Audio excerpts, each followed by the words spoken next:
I am Alka Dixit, Course Director of Utkarsh Academy. I am going to teach you polity. That is the basic components of your general studies syllabus for civil services as well as all other exams. When we start any new subject or discipline, then if we knows the meaning of it, then it become better understand for us. So polity, what is mean by polity? Polity or constitution spells out relationship between different organs of the government, people and the government, and between the people. I repeat this definition. Polity or constitution spells out relationship between different organs of the government and the people and between the people.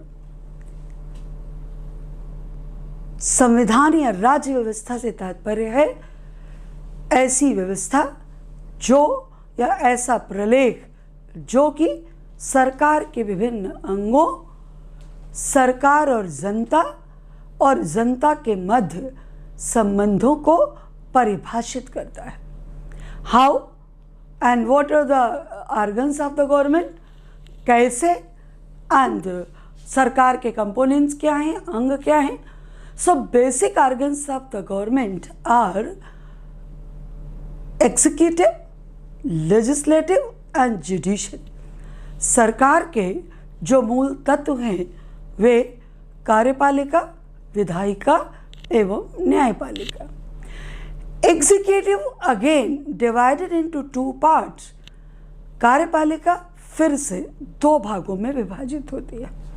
यानी executive divides again into two parts, पूरे दो भागों में विभाजित होती है. One is political executive and second is administrative executive. एक राजनीतिक कार्यपालिका, दूसरी प्रशासकीय कार्यपालिका. So political executive and administrative executive, राजनीतिक कार्यपालिका एवं प्रशासकीय कार्यपालिका. Political executive consist from ministers. राजनीतिक कार्यपालिका मंत्रियों से मिलकर बनती है. So I repeat, political executive consist from ministers. राजनीतिक कार्यपालिका मंत्रियों से मिलकर बनती है. And administrative executive consist from bureaucrats. और प्रशासकीय कार्यपालिका में अधिकारीगण होते हैं, ब्यूरोक्रेट्स होते हैं. As their division, so there is division between the duties and responsibilities of them. उनके विभाजन में कार्य विभाजन भी है, उत्तरदायित्व और कर्तव्य का विभाजन भी है. As the term political executive, it having the basic responsibility to formulate the policies. राजनीतिक कार्यपालिका का कार्य नीतियों का निर्धारण करना है. Political executive have decide the policies. राजनीतिक कार्यपालिका नीतियों का निर्धारण करती है. While bureaucrats are to implement, जबकि नौकरशाह इसे क्रियान्वित करते हैं. देखिए, इसे हम दो उदाहरणों के माध्यम से समझने की कोशिश करेंगे. We shall try to understand through the following examples. As well as, जैसे आप ये देखिए कि when we having expectation from government कि सरकार हमारे लिए क्या करे, तो जैसे आजकल आप देखें कि we are in the age of COVID-19. इस समय हम COVID-19 के एरा में हैं and there are so many policies are to decided regarding situation arises due to this COVID-19. बहुत सारी नीतियों का निर्धारण इसके संदर्भ में किया जाना है. हम अपने आसपास नज़र डालते, जैसे आज ही है, आप ये देखें कि first of all the people and the bureaucrats as well as seeking for the government from the government that for lockdown 4 phase what the policy has to decided by government to which has to implement by officers. इस समय जैसे हम ये देख रहे हैं कि देश लॉकडाउन के चौथे चरण में जाने को है, तो अधिकारी और जनता दोनों ही सरकार की तरफ देख रहे हैं कि सरकार चौथे चरण के लिए क्या नीति निर्धारित करती है। Officers can not decide the policies, bureaucrats can not decide the policies. Bureaucrat नीतियों का निर्धारण नहीं कर सकते हैं। पॉलिसी सपोज करिए गवर्नमेंट डिसाइड करती to open all the shops, all the schools, all the religious places. भाई सरकार ने तय किया हम सब खोल देंगे, स्कूल, कॉलेज, रिलीजियस प्लेस। सरकार ने कहा कि जैसे अभी हम लोगों ने देखा कि थर्ड फेज में जो मिनिस्टर्स हैं, chief minister, they decide the policies that only some of the private offices can open, single shops can open, not complete market can open, but थोक market can open, wholesale market can open. जैसे आपने देखा कि सरकार ने अभी lockdown 3 के लिए पॉलिसी बनाई थी कि जो डिफरेंट जोन्स हैं उनमें हम सिंगल शॉप्स खोल सकते हैं, कंप्लीट मार्केट नहीं खुलेगा, थोक बाज़ार खुलेगा। अब जो प्रशासन के अधिकारी थे उन्हें according to that policy implement कराना था। अगर आप अपने आसपास सुनते हो, लोगों को देखते हो, सो जब कभी एक फेज़ से हम दूसरे फेज़ में इंटर करते हैं और गवर्नमेंट उस पर कहती है कि नहीं सख्ती होनी चाहिए, पॉलिसी ये है कि there must be rigid step by system, तो तुरंत ही चेक ज़्यादा शुरू हो जाता है। जहाँ थोड़ी लीनियंसी गवर्नमेंट डिक्लेयर करती है तो सिस्टम बहुत लीनियंट हो जाता है। सो दिस इज़, बल्कि एक और एग्जाम्पल मैं देना चाहूँगी। Once in interview one question was put up by candidate. एक बार इंटरव्यू में एक कैंडिडेट से क्वेश्चन पूछा गया था कि what are the executive functions of the government, कि सरकार के कार्यपालकीय कार्य क्या है। What are the executive function of the government, कि सरकार के कार्यपालकीय कार्य क्या है। तो उसने ये आंसर दिया था कि except legislative and judiciary functions all other functions are included in the executive function, कि केवल विधायी और न्यायपालिकी कार्य छोड़ करके बाकी सब कार्यपालिका में आते हैं। So I think now you understood. अब मुझे लगता है कि आपको ये बात समझ में आई होगी कि जो गवर्नमेंट के डिफरेंट ऑर्गन्स हैं उनमें political executive, administrative executive and then legislature. Legislature means the body to legislate, to have law, to draft law, यानी वो संस्था जो कानूनों का निर्माण करती है वो लेजिस्लेचर है, व्यवस्थापिका है। At the central government level that is parliament, केंद्रीय सरकार के स्तर पर वो संसद है भारत में। And at state level, state government level, it is state legislative assembly, और राज्य सरकार के स्तर पर ये राज्य विधानमंडल है। देन नेक्स्ट इज जुडिशरी, न्यायपालिका। Judiciary means to ensure justice for the people, to ensure all the system going on according to law, according to fundamental law of the country, constitution of the country are not. न्यायपालिका न्याय को ensure करती है, सुनिश्चित करती है, और यह सुनिश्चित करती है कि सरकार के लोगों की सारी गतिविधियां कानून, देश के मूलभूत कानून, संविधान के अनुसार संचालित हो रही हैं या नहीं। At the central level supreme court, केंद्र स्तर पर सर्वोच्च न्यायालय, स्टेट लेवल हाई कोर्ट, राज्य में उच्च न्यायालय, and at the local level, district level, there are different courts. तो ये तीनों का। अब now we explain what we says, क्या हमने वाक्य लिया कि मेंटेन रिलेशनशिप, यानी वो ऐसा आधारभूत कानून है जो इन अंगों के बीच संबंधों का निर्धारण करता है। इसको we can understand through very easy examples.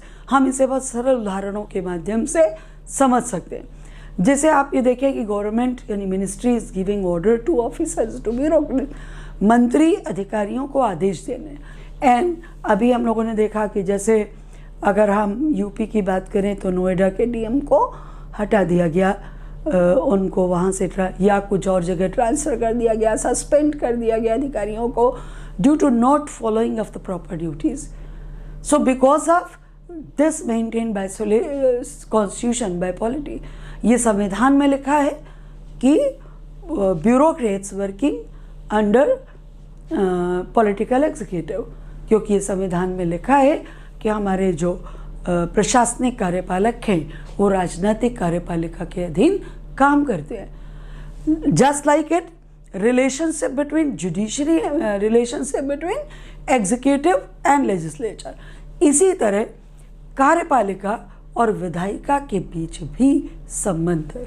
For example, एक बड़ा फेमस केस था, पुराना है थोड़ा लेकिन रेलिवेंट है, स्टिल रेलिवेंट है, कि once there was a case, some operation for which at that time Somnath Chatterjee was the speaker. Somnath Chatterjee have suspended 4 members of parliament of Lok Sabha. उस समय सोमनाथ चटर्जी लोकसभा के स्पीकर थे, उन्होंने 4 संसद सदस्यों को निलंबित कर दिया। देन जो ये एमपीज थे, they tried to get relaxation from the Supreme Court. उन्होंने सुप्रीम कोर्ट से कुछ इस पे रियायत चाहिए।